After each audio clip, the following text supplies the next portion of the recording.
ظهر الفساد في البر والبحر بما كسبت أيدي الناس ليذيقهم بعض الذي عملوا لعلهم يرجعون. أعوذ بالله من الشيطان الرجيم. بسم الله الرحمن الرحيم. زين للناس حب الشهوات من النساء والبنين والقناطير المقنطرة من الذهب والفضة والخيل المسومة والأنعام والحرث ذلك متاع الحياة الدنيا والله عنده حسن المآب. قل أنبئكم بخير من ذلكم للذين اتقوا عند ربهم جنات تجري من تحتها الأنهار خالدين فيها وأزواج مطهرة ورضوان من الله والله بصير بالعباد. أعوذ بالله من الشيطان الرجيم. بسم الله الرحمن الرحيم. الحمد لله رب العالمين والصلاة والسلام على أشرف المرسلين سيدنا محمد وعلى آله وصحبه أجمعين. Alhamdulillah Rabbil Alamin. Thank Allah subhanahu wa ta'ala for sparing our soul to this moment. To all our audience at home, our viewers and the guests, we are welcome to the second day of our ongoing 26th National Alumnus Training Forum, 26th National ATF. The theme for this year is the MINAAT in the world, Muslim Stars on Call. We have been reiterating that all along. Inshallah, our guest lecturer is with us this morning and we're taking us through the health talk, which goes towards Muslim women are role in coping with the new normal. Muslim women are roles in playing with the new normal. I have with me Dr. MARIAM OSHODI. She's a public health physician, a medical officer of health in Mota LCDA, Lagos State. She is a field epidemiologist. She had her first degree MBBS and a second degree in Master Public Health. Bismillahirrahmanirrahim. You're welcome. Assalamu alaikum wa barakatuh. Wa alaikum salam wa rahmatullahi wa barakatuh. Auzubillahi minash shaitanir rajim. Bismillahir rahmanir rahim. My dear sisters and mothers in Islam, I greet us in the best mode of greeting by saying Assalamu alaikum wa rahmatullahi wa barakatuh. So today we'll be talking to ourselves about Muslim women, our role in coping with the new normal. First of all, I'd like to talk about this discourse in 3 different outlines. Now we'll ask ourselves, who are the Muslim women, what are our roles, and what is the new normal? And then I'll end by saying, how do we strike a balance? So as we all know, we are Muslim women. Who is a Muslim woman? A Muslim woman is a woman that has deep faith in Allah and His Messenger sallallahu alaihi wasallam. It's expected that a Muslim woman prays 5 times daily, and of course she observes her prayers properly. She should include nawafil salat, and then she should also pay her zakat when she has the means to. It's expected that she goes for Hajj and then also performs Umrah when Allah blesses her to. Now, as Muslim women, we are expected that all the injunctions of Allah are carried on appropriately. Now, kí ni nǹkan tí a fẹ́ bára wa sọ̀rọ̀ ní ọ̀sán yìí, ní àárọ̀ yìí? Nǹkan tí a ń bára wa sọ̀rọ̀ náà ni pé àwa obìnrin Mùsùlùmí, kí ni ìṣesí wa bí a ṣe máa bá ìlànà nǹkan tí ó ń ṣẹlẹ̀ láyìíká wa yìí sí báwo la ṣe máa, kí ni ipa tá a máa kó níbẹ̀. Aláàkọ́ wa ní pé ọ̀rọ̀ tá a fẹ́ bára wa sọ yìí á sọ ní àwọn pèmbélé bíi 4 kan pé ta ní obìnrin Mùsùlùmí, kí ni ìhà ẹ̀, kí ni ìhà nǹkan tí ó yẹ ká máa ṣe, àti pé kí ni nǹkan tá a ti ń pè ní new normal, pé kí ni nǹkan tí ó ń ṣẹlẹ̀ ní orílẹ̀-èdè alẹ́ yìí. Mo ní àwọn àparí ọ̀rọ̀ yìí pé báwo la ṣe lè ṣe gbogbo ẹ̀ níwọ̀ntúnwọ̀nsì. Aláàkọ́ ni pé ta ni obìnrin Mùsùlùmí. Obìnrin Mùsùlùmí jẹ́ ẹni tẹ́ pé ó nígbàgbọ́ nínú Ọlọ́run ọba, ó sì nígbàgbọ́ nínú Ànábì Muhammad sallallahu alaihi wasallam. Ó jẹ́ obìnrin tẹ́ pé ó máa kírun ní 5 ní ojúmọ́, yóò sì máa kírun náà dáadáa. A máa ṣe nàwáfíìlì pẹ̀lú ẹ̀, a máa yan zaka, a máa gbààwẹ̀ nínú Ramadan, yá sì máa lọ fún hajj náà pẹ̀lú. obìnrin mùsùlùmí jẹ́ ẹni pé ó gbọ́dọ̀ máa wọ ìjáàbù ẹ̀ dáadáa bó ṣe yẹ kí ó yẹ kó lò ó. A Muslim woman is one that adores herself wearing her hijab properly as expected of her, and it is important that she ensures that she does not mix freely with the opposite sex. A Muslim woman is someone that should accept the will of Allah. Whatever thing that has happened to you, you accept that it is from Allah subhanahu wa ta'ala. Now, nínú gbogbo nǹkan tá à ń sọ yìí, a kàn ṣàlàyé fún wa pé kí ni àwọn nǹkan tí a máa fi rẹ́ni tá a fi pẹ́ ní yìí o obìnrin mùsùlùmí ni. Òun náà ni àwọn nǹkan tí a ti sọ sí iwájú tẹ́lẹ̀. Ní ìparí ká bá lè fi mọ ẹni tí obìnrin tí ó jẹ́ obìnrin mùsùlùmí jẹ́, ó gbọ́dọ̀ jẹ́ ẹni tẹ́ pé our main concern gbogbo nǹkan tí ó ń sápá fún òun náà ni pé kí ó rí ìyọ́nú Ọlọ́run bá nínú gbogbo nǹkan tí ó ń ṣe. Kí wá ni ìṣesí tàwa? Bí a ṣe mọ̀ pé obìnrin gangan ni olórí ilé oúnjẹ ni olórí àwùjọ. Ìṣesí ara wa á máa pín sí ọ̀nà púpọ̀. Kí ni ìṣesí ara wa sí ara wa fúnra wa? What is our responsibility to ourselves? Kí ni ìṣesí ara sí àwọn òbí wa àbí àwọn ẹni tí ó jẹ́ òbí sí wa? Kí ni ìṣesí ara sí ọkọ wa, sí ọmọ wa, sí àwọn ẹni tí à ń bá gbé, sí àwọn ará àdúgbò wa, sí society wa at large? Kí a táwọn pé òkè ò new normal tó wá dé bá wa ń sìn, báwo ni a ṣe máa ṣe tẹ́ pé tá a bá ń bá gbogbo àwọn ẹni tí a kà á lẹ̀ tá a bá ń bá wọn lò, báwo ni a ṣe máa ṣe gbogbo ẹ̀ níwọ̀ntúnwọ̀nsì tẹ́ pé ìyọ́nú Ọlọ́run náà ni a máa máa rí. Ìṣesí ara wa sí ara wa lálákọ̀ọ́kọ́ òun náà ni pé ká make sure pé a jẹun tí ó dáa. We should eat healthy. Obìnrin mùsùlùmí ò ń ṣe ẹni tẹ́ pé àpàrọ̀ oúnjẹ ṣá kò sí nǹkan tó gbé fún ẹni ò kọ̀ọ̀kan gbogbo ẹ̀ ló máa jẹ. Obìnrin mùsùlùmí ò ń ṣe bẹ́ẹ̀. A gbọ́dọ̀ ṣọ́ nǹkan tí à ń fi sẹ́nu. Àmọ́ gbọ́ nǹkan tó sọ máa pé eléyìí o ò lẹ́tọ̀ọ́ fún mùsùlùmí kó máa jẹ. Obìnrin mùsùlùmí ò ń ṣe ẹni tẹ́ pé wọ́n kàn gbóúnjẹ fún ya kò tẹ̀ ní ìbéèrè ibi tó oúnjẹ náà ti wà. Bóyá pọ̀ tẹ̀fẹ́ lẹ́jẹ̀ sí ni kò tiẹ̀ nímọ̀ oúnjẹ lọ nìyẹn. Obìnrin mùsùlùmí kò ń ṣèyàn bẹ́ẹ̀. Kí ni nǹkan tá à ń mu sẹ́nu? Ẹlòmíì nǹkan tó ó tiẹ̀ ní béèrè ọlọ́mọ yìí kéèyàn mú nǹkan tí ò yẹ kó mu. Wọ́n á ti dààmú obìnrin mùsùlùmí ò ń ṣe èèyàn bẹ́ẹ̀. A gbọ́dọ̀ ṣe ẹni tẹ́ pé a gbọ́dọ̀ máa ṣe exercise. Níbù nínú àyíká ara kò dìgbà tẹ́ pé téèyàn bá lọ sí gym kéèyàn ti lè ṣe exercise bí obìnrin mùsùlùmí. Bó jẹ́ kéèyàn skip ni, kéèyàn jog on the spot ni, kéèyàn rìn. Ẹlòmíì báyìí depend lórí iṣẹ́ tá à ń ṣe. Ẹlòmíì tó bá ti débi iṣẹ́ báyìí orí ìjókòó ló máa wà. Some people are able to sit from 8 a.m. to 4 p.m. They will not even stand up at all. They will not even stand up to rest or take a walk or something. And that is very, very harmful to our health. So as Muslim women, we must be cautious of what we eat, what we drink. We must ensure that we exercise. Even our clothing. We should not be people that will wear dirty clothing. Even Prophet Salam encouraged us that we must be clean. We must even the clothes that we wear, they must be clean. And then even when we have to beautify ourselves as Muslim women, we must not go to the extreme. There are so many agents now that cause cancer. Oríṣiríṣi nǹkan là ń lò tán ní eléyìí lè fa cancer, eléyìí lè fa cancer.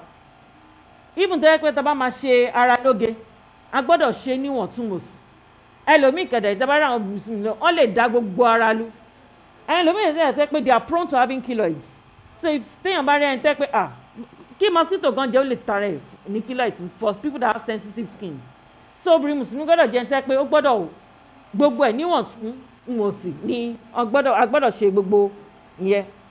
Kí ni ojúṣe wa sí àwọn òbí wa? Our parents, we must be kind to them. A gbọ́dọ̀ fi wọ́n lẹ̀, a gbọ́dọ̀ tọ́jú wọn, a gbọ́dọ̀ treat wọn pẹ̀lú respect. Torí àwọn ló bí wa, àwọn náà ti ń bí àwọn ọmọ wa. Àwọn náà fẹ́ kí àwọn ọmọ wa ìkọ́ ṣe dáadáa sí wa. So ká dẹ̀ mọ̀ pé báwọn náà ṣe ń ṣe sáwọn òbí wa, àwọn ọmọ wa náà máa rí. Wọ́n á dẹ̀ nǹkan táwọn náà máa ṣe fáwọn náà táwọn náà bá tún dàgbà jù báyìí lọ́ọ̀lọ́ ni. Kò tí ẹni tí wọ́n ń ṣe yẹn pé látàlá ń gbé pé àwọn òbí wa àwọn míì ti lè jáde láyé. Àjẹ́ ọmọ tẹ́pọ̀ máa ṣàdúrà fún wọn. Àbí kẹ̀ àwọn tó wà ní ayé náà àjẹ́ tẹ́pọ̀ máa bẹ̀ wọ́n wò. A máa fún wọn dáàdì oògùn tẹ́ ń lò ó rẹra díẹ̀ ẹ máa lọ sí hospital. A máa fún wọn ní gbogbo enlightenment yẹn. Sí àwọn ọkọ wa fáwọn tó ti lọ́kọ láàrin wa fáwọn tó ti lọ́kọ ó ṣe kókó fún wa pé kàtẹ́ ọkọ pé ọkọ irú ọkọ wo lèèyàn gbọ́dọ̀ ní. Fáwọn tó dẹ̀ ti lọ́kọ láàrin wa èèyàn gbọ́dọ̀ fún wọn ní ẹ̀tọ́ wọn. Èèyàn gbọ́dọ̀ respect wọn tó bá ń bá wa wí kéèyàn gbọ́ nǹkan sí wọ́n ń sọ. Èèyàn gbọ́dọ̀ nǹkan àṣírí tọ́kọ wa bá sọ fún wa kò ń ṣe ìgbà ẹni ọkọ wa gbọ́dọ̀ gbọ́ ń ta. Èèyàn gbọ́dọ̀ support ọkọ yẹn torí wọ́n á máa sọ fún wa pé if you want to train the whole world you should train the woman first. As women we must learn to support our husbands. in whichever means. If it's not, support does not have to be material, doesn't have to be financial, even in form of advice, even in form of praying for that person.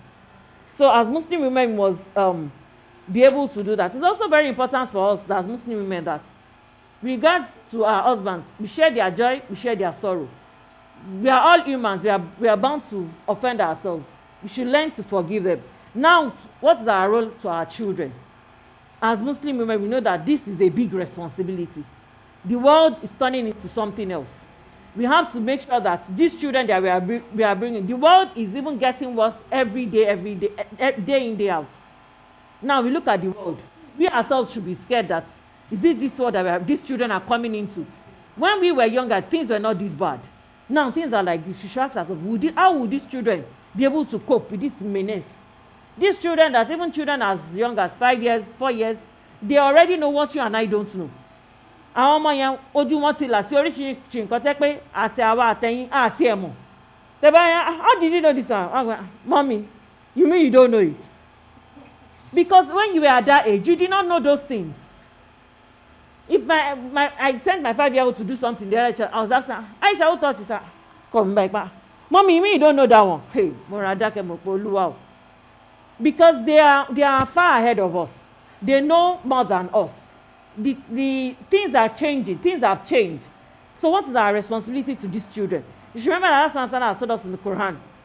In Quran 6 verse 6. That, oh, you beloved, we should save ourselves and our family from a fuel. From a fire that the fuel will be men and stones. A fire iná tí ó ń jó, tẹ́ pé kí ni nǹkan tó máa jẹ́ kí náà yẹn máa jó òkúta àti àwọn ọmọ èdè ènìyàn. Wọ́n dẹ̀ ní pé ká ṣe kí ni ká sápá ká mú àwọn ẹbí wa kúrò nínú jìnnà sí inú àwọn sínú iná ìtàn wí. Hamza Salam sọ fún wa pé all of us were all shepherds and we were all going to be asked, how did you monitor or manage your flock? It's our responsibility. Parenting has changed. Everybody now, we know that we have to be, when it comes to parenting, we have to be flexible with those children. We have to be calm with them. We have to make them, they have to become our friends. We don't, unlike when we were being trained. Even when your mother does not talk to you, talk to you, by talk to you, now if you like, shake your eyes, they'll tell you, Mom, is your eye paining you? Because they will be wondering what exactly it is. They'll be wondering, can't I say it? Can't I talk? I'll tell myself, no, don't talk like that, son. I'll just ask him, I hope he's okay. If I ask, in those days, if you ask an elderly, I hope you're okay. Who are you to ask an elderly? But now, I just meant I wanted to ask him if he was okay. You know, things are changing. So the way we have to even relate to these children, we have to be calm with them. We have to make them, they have to become our friends. They should keep no secret. They have to be part of it. Because those are the things that we as mothers will be coping with. Those are the multi-dimensional things that will be affecting us as Muslim women. And that's why our role with these children. We have to be involved in all their activities. You should not say, madrasa táwọn ọmọ wa ń lọ ẹnìkan ní amamo. Nǹkan tó kí lọ́kàn yín school. Bí n bá tiẹ̀ mọ̀ wá ń láyé mi kí lọ́ sọ tó bá ń sọ bá. Bó tiẹ̀ jẹ́ Yorùbá ni ẹjẹ́ nǹkan ọmọ yìí. Gbogbo nǹkan tó bá ń ṣe, even kan bá tiẹ̀ yé wa ẹ̀ kọ́ what happened in school today. Àwọn ẹni tó wà láyé institution. Wọ́n sì ní àbójútó wa ṣùgbọ́n a máa pè wọ́n a máa bẹ̀ wọ́n ò dé pé àágán ó máa dàbẹ́ ní pé a wà níbi tó wà ní ṣùgbọ́n tá a bá kọ̀ fún àwọn ọmọ ilẹ̀ tábà mọ́nítọ̀ gbogbo nǹkan tó ń ṣe Ọlọ́run máa yẹ kí ilé ayé gbọmọ tọ́lọ́wọ́ wa o. So we have to look at them wholeheartedly. We have to look at their spirituality, their feed. Before wọ́n ní àwọn ọmọ yẹn fi wọ́n lẹ̀ tó bá ti tó a certain age ní ká máa make sure pé ká máa enforce wọn kọ́ kírun bẹ́ẹ̀ ni ṣùgbọ́n nísìnyí bó ṣe ń jábọ́ nínú báyìí lèèyàn ti ń jẹ́ kọ́ mọ̀ pé ẹ̀yin ọmọ máa kírun because even things are changing like I said. So you have to emphasize on those things more and more. Èèyàn gbọ́dọ̀ tẹ̀ mọ́ wọn létí gan-an ni. Couple of factors, even when they are growing and they need to separate our room, we know that tọ́wọ́ ti tó èjì la máa separate room. Ṣùgbọ́n kó tó èjì yẹn, we need to work intensively because so many things, they already know those things that we don't know, even before they get to that age that is expected of them. So those are the things that we need to work on as regards our children. We need to show them love. We need to show them affection. We know that their mothers are always shouting. Mariam, they know that is, as in, Mommy, I know you will shout. Even if you are going to shout, let us show them love. Don't let them see us as people that hate them. Now, what is our own relationship? The Muslim ones with our extended families. We have in-laws, we have uncles, we have aunties, we have cousins. We have extended families. We should respect all of them. We should not interfere into their private life. But ó yẹ ká jẹ́ kó rí ìṣesí tàwa, kó rí dáadáa kọ́ látara wa ni. So bàbá ṣe bá wọn lò sí. Kò dìgbà táwọn lọ sọ fún èèyàn kan pé wo Zainab make sure pé òun kírun. Téèyàn bá ti ń bẹ́ nìyẹn lò dáadáa, that person will be able to, because all these are, I'm still going to tie it down to our roles. Remember that we are coming from somewhere, that what is our role as Muslim women. So this is where in this new normal, so we are still getting there. So now what is also our neighbors?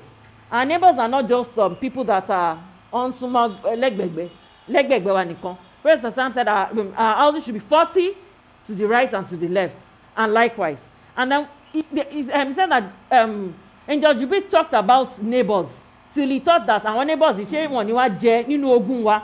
That is show us the relationship with which we should have with our neighbors. What is our relationship with our neighbors? There are some people that even on the street wọ́n ti alájà yẹn sledgehammer ni kò ń kíyàn òun lọ ń bọ̀ nìyẹn. We should think about it in case of an emergency. Are these people that you can even call on? Are they people that will be willing to even come and help you? Because nobody knows anything that can happen. In case of health issues, anything can happen. These are people that you're supposed to relate with one-on-one. So and it's very important for us that we should know that as Muslims, we should be our neighbor's best neighbor. Because they're supposed to learn from us, they're supposed to teach from us. Now, what is our relationship with our own friends, our Muslim sisters? Do we love each other for the sake of Allah? Ṣé àwọn tẹ́ pé àwọn ọmọ ìyá wa, àwọn ọmọ ìyá tí ò dénú ni? Ṣé ọmọ ìyá tẹ́ pé tó bá lọ kí ilé tó bá gbóúnjẹ sórí tébù fún òtí ẹ̀ lè jẹ́?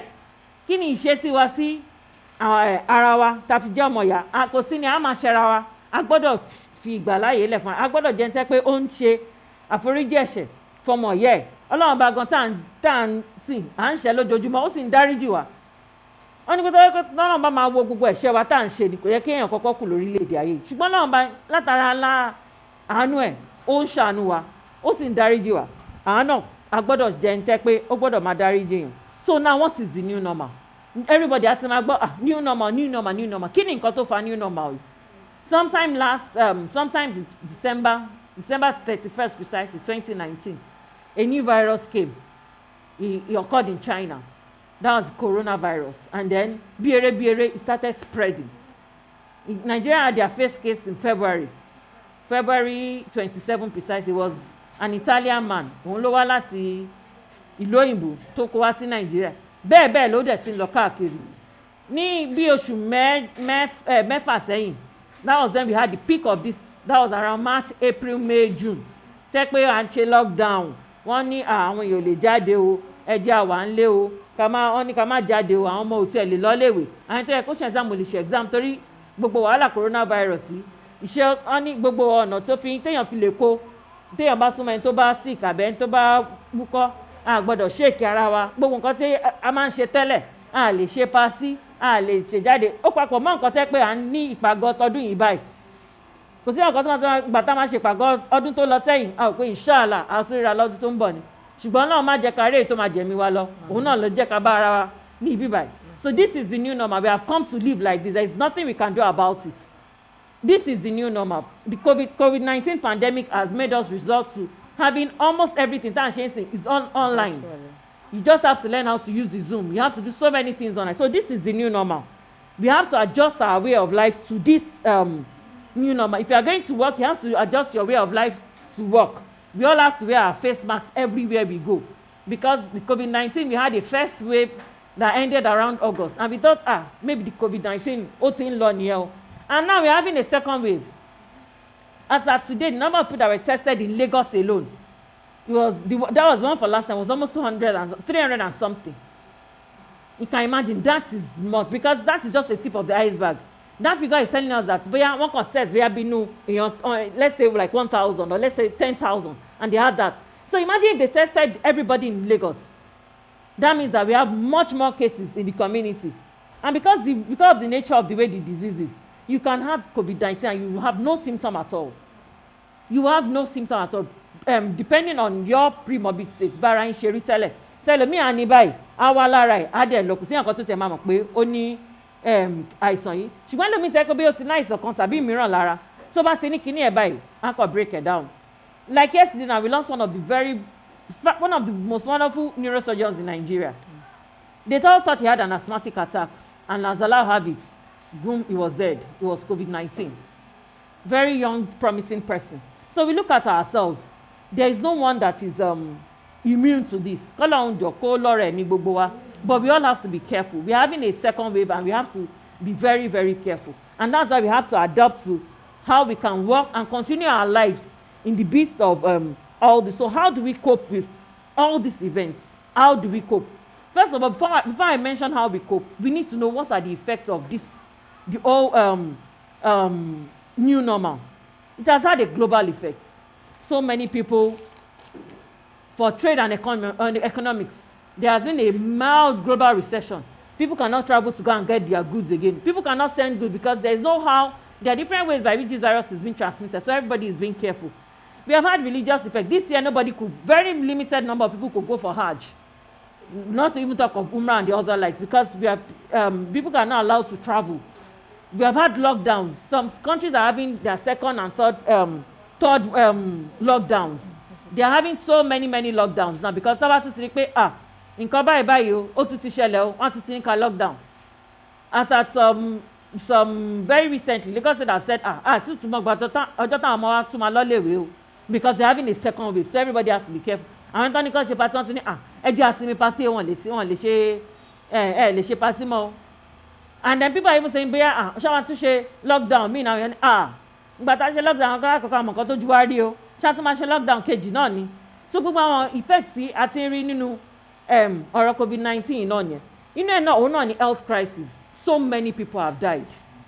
So many people. In a country like Ecuador, so many, ibi táwọn èèyàn kú dé, wọ́n wá ń tò àwọn òkú yẹn sórí títì.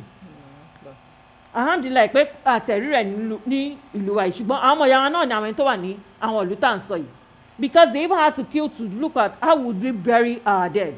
It was that bad. There are some other countries say pé kó tiẹ̀ tó pè pé ẹ jọ o, mímí ó ti ń ṣe bákan kó tó jọ́dọ̀ ẹni náà àti ṣayé àìsàn ọlá àti pẹ̀lú náà sọ́dọ̀. So that is just to tell you the effects of all this. That's just on the health issues. The same way there now increased pressure on health services. Àwọn èèyàn tó ń sick, èèyàn tó ń wá sí hospital ó ti pọ̀ ju èèyàn tí àwọn doctor àtàwọn nurse tó lè treat lọ. Ó wá di nǹkan tẹ́ pé a máa ṣọ́wọ́ ẹni tẹ́ pé condition ẹ̀ bá ti bad jù òun la máa kọ́kọ́ dá lóhùn. Ẹni tẹ́ pé ìwọ kò tí ì mú ẹ dáadáa kọ́kọ́ lọ dúró lé. It got as bad as that extent. The same way on the pressure was on health matters. It was also on mortuary services.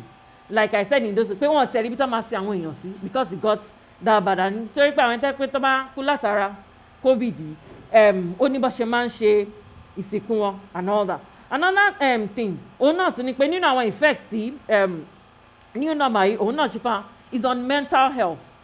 It's on our mental health. So many people have lost people. Àìmọye àwọn èèyàn ẹni tó kàn ló mọ̀. Àìmọye àwọn èèyàn lọ́mọ ọkọ. There was a woman that lost her husband and her child within 4 days. Báwo la ṣe fìrò bí ìpẹ́ nìyẹn, báwo ni ìròrí ẹ̀ ṣe máa rí? Àwọn ẹlòmíì wọn ti ọmọ kan kò tiẹ̀ jáde. Àwọn òbí ẹ̀ tó jáde, the child eventually passed away. Báwo lèèyàn ṣe máa ro ìròrí ẹni yẹn? That person mentally will not be balanced. So people are psychologically not balanced. Ẹlòmíì látara pé wọ́n ṣe lockdown yìí, wọ́n ti ní kó dá wọn dúró níbi iṣẹ́, kò síṣẹ́ mọ́. Ṣé ẹni tí ò rówó, tí ò ṣiṣẹ́ ń bolo ti máa rówó? Kò rówó kí ló máa mú lọ́lé fáwọn family, kí ló máa jẹ? Ebi ń pa àwọn èèyàn. Àárín pé ńgbà kan wọ́n ṣe broadcast káàkiri pé àwọn tó bá jẹ́ teacher tó bá jẹ́ teacher private hospital, that was during earlier in the year. Pé ká jọ in any way tá bá lè ṣe ká ràn wọ́n lọ nítorí ebi ń pa àwọn èèyàn. Ṣé irú àwọn èèyàn bẹ́ẹ̀ yẹn ẹlòmíì tẹ́ pé téèyàn bá rìn báyìí tó bá kọlù báyìí ìṣẹ́wọ́ tó máa fi kanra mọ́ ẹ̀ kò ń ṣe wá ló ṣẹ́ o, ṣùgbọ́n nǹkan tó ń ṣe nìyẹn kò tiẹ̀ ṣe fẹnu sọ tán. So the mental health of people got bad. At a point in time, out and send broadcast pé if you know you have any mental issue, you need mental aid, reach so and so number. You know, in our effect new normal òun náà ni pé particularly during our lockdown yẹn àwọn ìgbà tí kò sí nǹkan tó lè jáde ilé ní gbogbo èèyàn wà àtọkọ àti ìyàwó everybody àwọn àlè ìjà wa máa ń pọ̀ sí pé tẹ́lẹ̀ ẹ bá ti jí láàárọ̀ ẹ ti jáde kò sí nǹkan ẹ̀tì ẹ̀rín ayé ó tún dalẹ̀ tábà wọlé dé ṣùgbọ́n nísìnyí bá ti ṣe jọ ń gbé tẹ́ you are spending more hours together a máa kọ ẹsẹ̀ síra wa ìjà wa ń pọ̀. There was so much domestic violence, there were some so many things like that. Those are part of the effects of of this new normal. Also the effect on food. Àwọn èèyàn wá ń sanra sílé torí kò síṣẹ́ ọ̀kan bó ṣe wà níbẹ̀ wọ́n ń jẹ ni. Obesity is on the increase.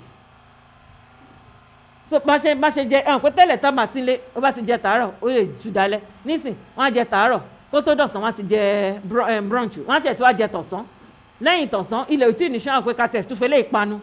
So people be eating almost 5 times a day and then causing an automatic increase in weight. And then with obesity.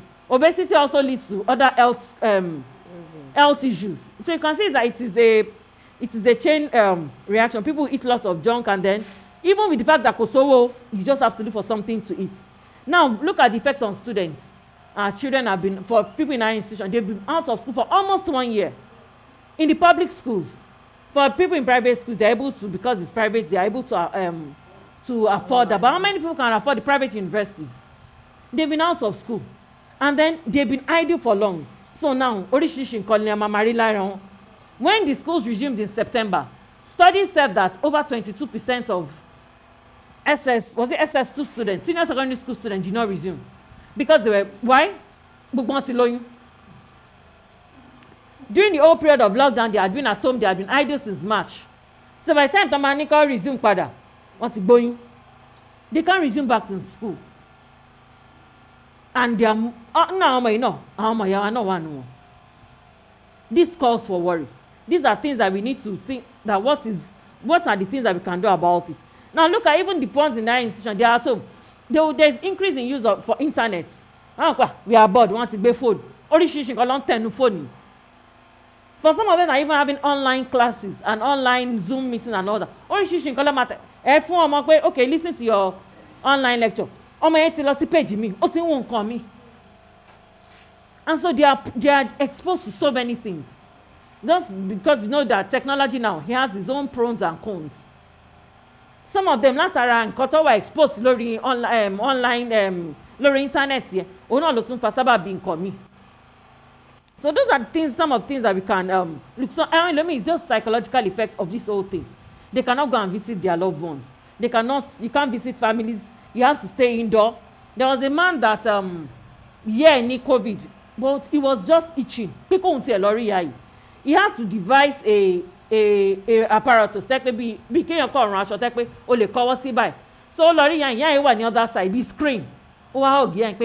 Because I just can't touch her, I can't see her, I can't do it. Let me just see her, just hug her. I might not be able to feel her. Let me just feel. Some people are able to manage the psychological effect. Some are not able to. Even during the lockdown, they can't go out. They are always inside the house. If you saw them, I'll tell you, police will arrest us. So, why can't we go out? Let's go out. Because it's not just going to share our no. So we ourselves are mothers. We must know that our own psyche, we have to be able to help these children because they need help. You have to be able to make that child understand that this is what is happening. This is the new normal. How are you going to cope with this situation that we are having now? Now, okay, then some other things that this effect has caused is social security threats. People don't have money, so they have to look for any means at all. So we can see there is increased crime rate. Téèyàn bá rìn sí even lójú mọ́mọ́ lọ́sàn gangan èèyàn gbọ́dọ̀ la ojú lẹ̀ ni torí téèyàn bá ṣanṣan wọ́n á gbéyàn gangan fúnra rẹ̀ kò tiẹ̀ ń ṣọ̀rọ̀ pé wọ́n fẹ́ gbé nǹkan tí ó wà lọ́wọ́ ẹni náà. Look at the state of insecurity in the country, even kidnapping and all that, because people have seen it as a very easy source of livelihood. ẹ bá ti gbé ẹ bá ti ní kó san wọ́n wá wọ́wọ́ san àwọn àdé lọ fowó ṣe nǹkan tó bá wù wọ́n. So now amidst all this effect, because we cannot totally state all the effects that this new normal has. How are we going to cope with this? As Muslim women, the first and foremost thing we should know that in coping with this new normal, our faith is only in Allah. That is the first and foremost. Allah subhanahu wa ta'ala has told us that He will test us with anything.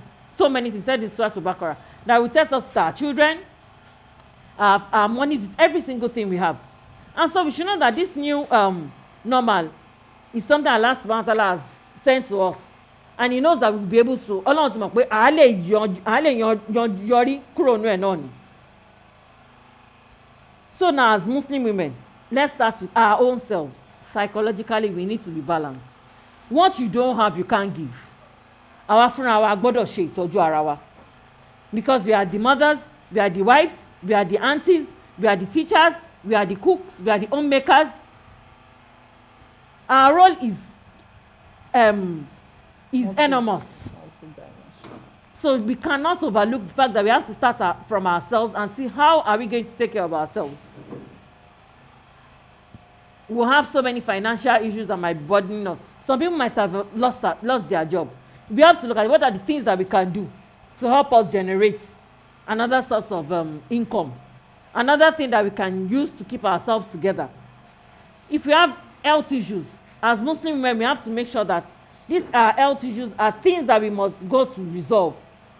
Some of us are hypertensive, some of us are diabetic, some of us have other ailments that we might not be taking good care of. We need to go back and see our health personnel. How are we going to become, so that our own health is optimal? It is when we are okay that we can help our family, that we can help the community. If we have, we are not different from people that can have mental health issues.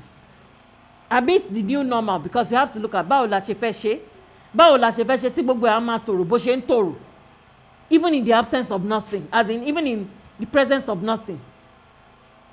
How are we going to make everything work? You know, women, they say if you give a woman something, the woman multiplies it. If you give her a house, she makes it a home. How are we going to make, if you give her lemon, she makes something else out of it. How are we going to make this thing work? So for us to think like that, we ourselves, we have to be mentally balanced. If you have issues, let's try and see the counselors, the guidance and counseling people, or let's see whether it's marital counselor and all that. Let us watch what we eat. At every point in time that you are doing everything, remember that you are just a figure. So many people are dependent on you. So you have to watch what you eat. We don't just eat anyhow. We have to exercise. We have to watch our weight. We have to make sure that whatever thing that is happening to us, even if we have any issues that are bothering us, we have to ensure that we understand that whatever thing that is happening to us is just a lesson from Allah to us. And that everything is just going to be for some time. If we have any financial issues, we have to look at how we are going to be able to resolve these issues in minimal form. Now, we might also have marital issues at home, domestic violence and all that. That's why I said it's very important for us that we need to see the marriage counselors as the need be. Now, as mothers, what is our role to our children? How do we cope? These children are going to be spending so much more time with us. So we have to try as much as possible to instill good morals in them. We have to try and make sure that they are able to learn from us, even when it's in the most informal manner. What is going to be how do we relate with our own husbands in the new normal? He was working before, they were paying him a certain amount. Now everything has changed. Every companies are cutting costs. If they are not sacking you, they are reducing your salary. So now how is he going to be able to cope? If he was giving you, for instance, Scalon Fanny bear 20,000 in a week, now he has said he does not have that means, he's going to give you 10,000, 15,000. What are you going to be able to do with it? How are you going to be able to cope? How are you going to be able to cope and manage what he has been able to provide for you? So those are the things that we need to work on. And then not just our husbands. Let's look at our extended family in all. A good number of them will expect so much from them. It's very important that we send out words of encouragement to them. We also try as much as possible to reach out to them. We also need to know that as Muslims, we have to learn. We have to learn. Things are changing. There's so many technological changes. If you're not using Zoom for your meetings, you're using WhatsApp for your meetings, we have to learn. Because our children are learning a good number of these things. They know it even more than us. They will have presentations on Zoom, they will have presentations on WhatsApp and all that. We have to learn. Because if we are going to make these children our friend, we need to know what they are doing. So when we see them engage in those things, let us work with them. And we tell them, okay, come and teach me, let's do it together. If we are learning, if you are working with that child, and you are even though you correct it, even though you correct it, anytime you are correct someone, so that now we'll now look at, for those of us that are business entrepreneurs. So for some people, in this COVID period, they have made it. Some people, for those that were selling, let's say, medical apparatus, things became very expensive. Face masks that you buy a box, then before the new normal, we're buying for 350 naira. At the height of COVID, we bought face masks for 15,000 naira, a box of 50 pieces. So you can see people that were in those business, people that had it in stock, they want to eat here. Or what today? And then likewise, for some people, their business depending on kind of business, they're not making profits as they were making it before and all that, and then they just have to cope. So we have to look at it that this is just one of trials. Someone sọ pé amari, akọ bẹlọ ń bá pé ànírè tí ó máa ju ẹ̀mí wa lọ ni. So we have to tó bá pẹ́ ń tẹ́ pé ìka mẹ́wàá la fi ń jẹun, ìyẹn àmọ́ bí yàn tẹ́ pé ìka yẹn ó gbọ́dọ̀ dínkù dáadáa. That we have to learn how to manage and see how we can adjust to the new normal. Now, how do we cope with information? Very, very important. There was so many news about COVID-19. This, if the person touch you, you have it. You know, so many misinformation all across social media. As Muslim women, it's very, very important for us. Let us read. Let us learn. Let us listen to news. Let us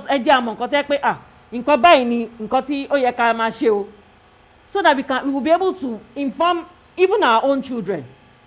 Your children will come and tell you that, mommy, what's in here, Tobani COVID is still, you be colonic mabo. You know, they won't come and give you false information. I'm just giving an instance. You went to correct that, no. I read so, and they said this is it. Your neighbors not come and say, what's in here, Tobani COVID is still, they won't come and give you what is not true. Even as a matter of fact, you will be able to enlighten them. You'll be able to tell them, for people that have COVID, these are the things that they said, okay, one then to bat any COVID, I've been got to bad one you call us to buy, one man by sample and buy. You'll be able to enlighten people. But if we don't, there's no how, if we don't read and if we don't see for knowledge, there's no how we'll be able to do all those things. Now, on a final note, I want to say that this new normal has come to stay. Because the end of COVID is not, I don't want to say it's really not any time in view. We are in the second wave. We are hoping that this wave will come to an end very soon and we will not have another one. Amen. But it is very important for us to know that the rate of community transmission is very, very high. Community transmission is when in a community you can have someone that is positive and then the rate that person will spread to other people can be so very fast. And then you can practically not almost pick everybody that has this infection. So what is expected of us? First of all, so many of us are in denial that there is no COVID. Now there is no second wave. Please, this is not true. COVID-19 is here. There is a second wave and it is killing people. Because people are not seeing dead bodies on the street, they don't believe it's killing people. Please and please, it is killing people. Ó ń pa èèyàn. Kọ́lọ́run jọ̀ọ́ kó lé aburú jìnnà sí wa ni. Kí wá ní nǹkan tí ó yẹ káwa ṣe? Asobìnrin Mùsùlùmí a gbọ́dọ̀ jẹ́ ẹni tẹ́ pé ó máa sọ mọ́ pé kò sí nǹkan tó ń jẹ́ kòrò máa lọ ni. Ọlọ́run má jẹ́ kí a rí aburú, kọ́lọ́run lé aburú jìnnà sí wa. A gbọ́dọ̀ kọ́ àwọn ọmọ abóṣe wọn kéré mọ́. Bẹ́ẹ̀ bá jáde ẹ gbọ́dọ̀ máa fọwọ́ yín dáadáa. Kò dìgbà téèyàn bá ní hand sanitizer, omi àtọṣẹ nìkan ká máa fi fọwọ́ wa.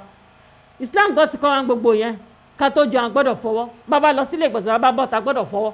Gbogbo àwọn kìíní a gbọ́dọ̀ máa kọ́ àwọn ọmọ wa. Wọ́n gbọ́dọ̀ mọ̀. Islam gbọ́ ti ṣe ẹ̀kọ́ dáadáa fún wa nínú pé ká máa ṣe ìmọ́tótó ara wa. Gbogbo eléyìí tí COVID wá yìí ó kàn jẹ́ nǹkan tẹ́ pé nǹkan tá a ti mọ̀ tẹ́lẹ̀ tó yẹ ká máa ṣe ká gbọ́dọ̀ tẹpá mọ́ ni. So for the Muslim woman, the presence of COVID is not like, there is nothing new about it because that you have been doing those things before. Now it is for us to intensify. Now if you have anybody that is sick, okay, ó yára pé ara ẹ̀ ń gbóná ni ara ń ro ni àbí nǹkan kan, let that person go to a health facility. This is not the time kan ní paracetamol ni ìyá Mariam lò, oògùn lágbájá ni kíní kan lò. This is not the time to do that at all. Because what you think might not be COVID might be COVID. And the earliest time someone gets to the health facility also determines the outcome of that disease, outcome of that illness. So for anybody that is not feeling well, please let us try as much as possible. Let that person get to the health facility. Please and please, let us use our face mask. The risk of having COVID without the use of face mask is very, very high. You're not just protecting yourself, you're also protecting other people. And for people that have respiratory illnesses, you know, some people might be asthmatic, they might have cough, they might have allergies and all that. They have to be extra careful. This is not time to just use any kind of medications and all. This is time for us to know that we don't even want to get sick. Remember, this is the new normal. Kò sówó ń ta, gbogbo nǹkan ń sá fẹ́rẹ́fẹ́rẹ́ k'Ọlọ́run ṣàánú. So this is not the time that we want to get sick or we want to take chances of any form of illness. Yes, we agree that àwọn èèyàn ń kú o, wọ́n ń kú, nǹkan mi ló ń pa wọ́n, kò ń ṣe COVID and all. But then ẹ jẹ́ káwa náà ṣe ojúṣe wa. Even tó bá ní pé èèyàn kan ní ẹni tí ó ń jẹ́ kí ẹni o, because we have had during at the height of this pandemic, we had people tẹ́ pọ́n ní COVID yẹn tó ń sá káàkiri, bó ṣe ń sá káàkiri, wọ́n mistakenly wọ́n ń kóran àwọn ẹlòmíì. Yín ò gbọ́dọ̀ jóbìnrin mùsùlùmí. Tá bá ní nǹkan kan tẹ́ pé ó jẹ́ one health issue or the other, ó jẹ́ kí nǹkan tẹ́ pé ó yẹ ká béèrè ni. Tá bá béèrè sí àwọn ẹni tó jẹ́ health professional, wọ́n á lè ṣàlàyé fún wa. Nínú bẹ́ẹ̀ náà a gbọ́dọ̀ ṣan gbogbo pé nísìnyí a ti mọ ojúṣe wa. There are so many people that are dependent on us. Our husbands, our children, we have to be responsible to them. Nǹkan tó máa jẹ a gbọ́dọ̀ ṣan. Tó bá ń jẹ a gbọ́dọ̀ make sure pé nínú ilé o ẹ máa fọwọ́ yín, a gbọ́dọ̀ ṣàmójútó yẹn. Ẹ bá ń jáde o nísìnyí àwọn gọ́ọ̀mẹ̀ntì kan ti náà máa tó máa mú àwọn èèyàn tó bá wọ face mask tó máa sanwó. Wọ́n máa sọ wọ́n máa mú wọn wá lọ sẹ́wọ̀n bí oṣù mẹ́fà bí nǹkan kan àbí wọ́n á dẹ̀ san 20,000 bí nǹkan kan. A gbọ́dọ̀ ẹni tó bá ń jáde ẹ wọ face mask yín, ẹ bá wọlé ẹ fọwọ́ yín o. All those precautions, we are going to be the ones that are going to be hammering those things into their heads because people will not even remember. And we have to be responsible to our families, our neighbors and our extended family. Abẹ́lẹ́ wọn bá pé èyí tí a ti sọ̀rọ̀ Ọlọ́run jẹ́ kó yé wa ju báyìí lọ. Adẹ̀bẹ́lẹ́ wọn bá pé Ọlọ́run bá ká àrùn COVID á bá ká ńlẹ̀ jù báyìí ní kíákíá. Adẹ̀bẹ́lẹ́ wọn bá pé gbogbo àwọn ọmọ ìyá tẹ́ pé látara gbogbo ìṣẹ̀lẹ̀ yìí tó ti jẹ́ lọ́wọ́n bá nípa Ọlọ́run bá ṣe àforíjì ẹ̀ṣẹ̀ fún wa. Assalamu alaikum warahmatullahi wabarakatuh. Wa alaikum salam wa rahmatullahi wa barakatuh. Alhamdulillah Rabbil Alameen. I want to say Jazakumullah khairan to our facilitator, Dr. MARIAM. That's a beautiful one. We pray Allah subhanahu wa ta'ala continue to strengthen you and keep your feet firm on this path. To all our audience, our viewers in the studio and at home, we say Jazakumullah khairan for listening with rapt attention. That she has said it all. I don't need to repeat anything. Wọ́n ti bá wa sọ̀rọ̀ ojúṣe mùsùlùmí nínú ìgbà tí a bára wa yìí. Ìgbà ọ̀tun kọ́lọ́ kó jẹ́ ìgbà ọ̀tun fún dáadáa kó má ṣe ní ìgbà ọ̀tun burúkú torí pé oríṣiríṣi ló ti ń ṣẹlẹ̀ sí wọ́n ní pé ká avoid denial wọ́n sọ pé àkòsí kòró tó ti wá ló ti lọ you should avoid denial regular hand washing gbogbo ẹ̀kọ́ tí Islam kọ́ wa gẹ́gẹ́ bí obìnrin mùsùlùmí ká make sure pé àtẹpẹlẹ mọ́ a gbọ́dọ̀ gba nǹkan kan ká má sọ pé ká má fojú ojú kékeré tẹ́ḿbẹ́lú kan ní pé kò mean yẹn gangan ló mean o abẹ́lọ́n balẹ̀kẹ́lá kó jogún àlàáfíà fún wa ní ọ̀dẹ̀dẹ̀ wa àti ní orílẹ̀-èdè wa àti ní gbogbo àgbáyé so inshallah tí a wà níbi tá a bá ní ìbéèrè kí a béèrè ìbéèrè wa ní common kobo. يا أيها الذين آمنوا ليستأذنكم الذين ملكت أيمانكم والذين لم يبلغوا الحلم منكم 3 مرات من قبل صلاة الفجر وحين تضعون ثيابكم من الظهيرة ومن بعد صلاة العشاء 3 عورات لكم ليس عليكم ولا عليهم جناح بعدهن طوافون عليكم بعضكم على بعض كذلك يبين الله لكم الآيات والله عليم حكيم وإذا بلغ الأطفال منكم الحلم فليستأذنوا كما استأذن الذين من قبلهم كذلك يبين الله لكم آياته والله عليم حكيم. So, Alhamdulillah, we thank our audience for raising 1 or 2 questions. We have here, somebody asked that rate of new normal, that how do we cope with children, especially infants, with the use of nose masks? Àwọn ọmọ kéékèèké, àwọn ọmọ ọwọ́, pé ṣé àwọn náà máa bá a lò bò mú pẹ̀lú new normal tí a ti sọ yìí? Okay, so now on the use of face masks, studies have shown that for children, àwọn ọmọ ọwọ́ wa wọ́n need láti wọ face mask. Particularly children 5 to 11 years. One lady, if you have the close or not too thick face mask for them. But children lower than that, they actually don't need to use the face mask. But most then for children 12 and above, 13 dagba, one in láti wọ face mask. And then face mask, the only bá ṣe máa ń wọ̀. Ó ṣe kókó mú fún àwọn àtàbá ti lo face mask ẹ̀ mouth mask la máa fi ń ṣe ẹnu nìkan la máa fi ń bò. Kì í bo imú wa. For proper use of face mask, ó ní láti bo imú wa kó dẹ̀ bo ẹnu wa ni. And then yes, most people are not comfortable with the fact that nítorí ẹ̀mọ̀ nǹkan tá kì í ṣe tẹ́lẹ̀. Now they're not comfortable with ṣé bá ṣe máa lo face mask yìí lọ nìyẹn. We just have to try and adapt to it. Sometimes even people become breathless tó bá ti ń lo àwọn face mask, so it becomes a little bit very uneasy for them. But by the time you start using it, and then we also have to think of the consequences of not using it. You know, that further encourages us pé ọlọ́run má jẹ́ kárí gbogbo àlàárín àmọ́ nǹkan tí àmọ́ anybody tí nǹkan wà lára ẹ̀. So we have to be careful that I have to protect myself and also protect my, because téèyàn bá ní mo ń jáde mi ò lè lo face mask sí o kìnnìkan ọlọ́run má yẹ kéèyàn kó ìkókùkò wálé fún àwọn ará ilé tó ń bọ̀ wálé.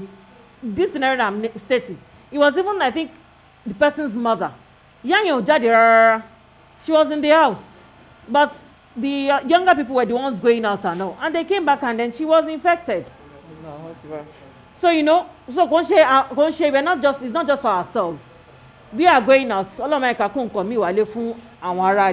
have to try as much as possible to protect. Particularly also very important is the elderly. Àwọn àgbàlagbà wa a gbọ́dọ̀ protect wọn to the maximum. If we can do it, come jáde. And if they have to go out, please let them wear their face mask. And then also we ourselves, let us protect them. Let us wear our face masks to protect them. Because that will bá wọ̀ dáadáa. Tábà délé ẹ̀pá àlọ́báwọn lò àròjọ́ àṣegbà àṣàwò ọlọ́mọ ẹ̀ka kó ìkòkòrò.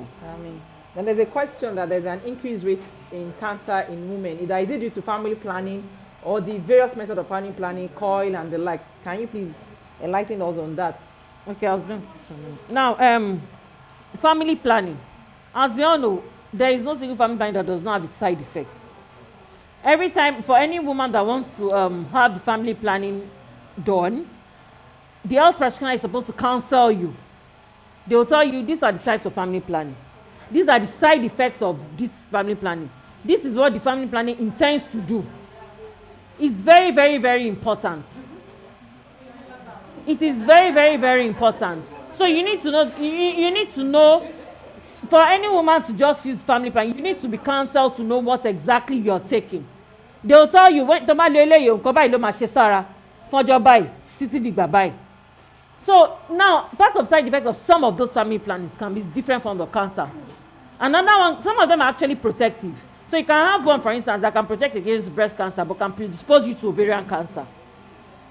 You understand? Another one can protect against endometrial cancer, but can predispose you to cervical cancer. Family plannings, they are like that, depending on the type. So it's not as if there is no hard and fast rule that this, but each of those family plannings have their side effects. So for anyone you are going to use, you need to be counseled about it properly. And then very important, I also said, it is important for us to seek knowledge. Let us also search the internet. Most of us have phones, Android phone. We will look at Facebook. You will use WhatsApp. Let us go to Google search and read about those things. And read about those things. Our lórí ìbéèrè ọ̀rọ̀ family planning, because family planning tí ò ní side effect a máa ń sọ. Anybody tó bá fẹ́ ṣe family planning tó bá ti lọ sọ́dọ̀ doctor àbọ̀dọ̀ nurse ó máa ṣàlàyé fún ẹ family planning eléyìí o nǹkan báyìí ló máa ṣe sára ẹ o ṣùgbọ́n àwọn nǹkan kan wà tẹ́pẹ́ lè máa rí tí ó tó máa dàbí side effect òun léléyìí o eléyìí ló lè fa àwọn míì wà tẹ́pẹ́ ó lè jẹ́ ó lè ṣe sábàbí kéèyàn fi ní cancer kan kó lè protect against cancer mi gbogbo àwọn family planning yẹn wà bẹ́ẹ̀ lóríṣiríṣi lọ́tọ̀ọ̀tọ̀ ṣùgbọ́n nǹkan tó ṣe òun náà ni pé lẹ́yìn tó bá sọ fún káà náà ká tún lọ ní ìmọ̀ sí gbogbo ọlá ní phone àwọn Facebook àwọn WhatsApp à ń ṣe gbá kọ́ bá a ṣe kí ni nǹkan family planning coil family planning kí ni nǹkan tó lè fà kéèyàn kà bẹ́ẹ̀ tó òun èèyàn náà tún lè mọ gbogbo àwọn kí ni ó wà lórí internet so kò ṣe mí pé èèyàn kan lè wà parọ́ fún èèyàn kan pé àwọn ní tó bá lè family planning kan á ṣe ọ̀rọ̀ rárá káà náà kà balẹ̀ mọ́ ń pa gbogbo àwọn kìíní yẹn abẹ́lẹ́ wọn balẹ̀ kọ́lá kó jẹ́ kó yé wájú bá ṣe sọ ìlọ. alhamdulilayi rabbil alamin kókó ẹ̀ náà ni pé ìmọ̀ ló làdí ní ọgbọ́n ògbé. Let us always increase our knowledge And the MINAAT is there for us at every point in time. We have our various cerebral sittings, the weekly one, now the national ETF. We want all our audience, viewers at home to visit MINAAT organization on Facebook and on YouTube for further updates and frequent updates as well too. May Allah subhanahu wa ta'ala make it easy for us and keep our feet firm on this part of felicity to the day of judgment. Ameen. Assalamu alaikum wa rahmatullahi wa barakatuh. To be meeting again in the next session. Assalamu alaikum wa rahmatullahi wa barakatuh. Alhamdulillah.